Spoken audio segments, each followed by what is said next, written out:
Hi, my name's Lucy Blodgett. I'm with the Huffington Post in Los Angeles, and we are at the Sprinkles 24-hour Cupcake ATM on opening day, and we are going to see how this works.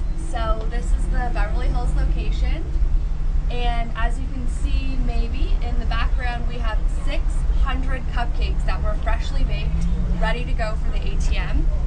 And let's see how it works. So we have lots of different flavor options. We have red velvet, dark chocolate, black and white, vanilla, chocolate marshmallow, and Irish chocolate. So we're gonna get Irish chocolate for the upcoming St. Patrick's Day holiday.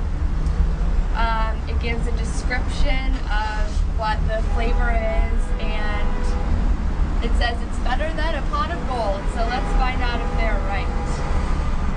Confirm my purchase. And here we go.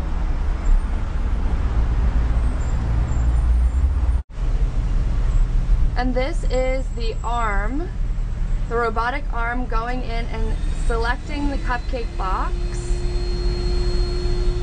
And as you can see,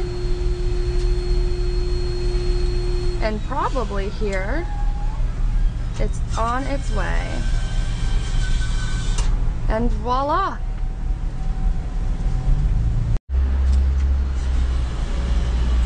Sprinkles Cupcakes Magic Cupcake ATM. Look at this, it's gorgeous. Perfect! And then I'll take my receipt and go on my way.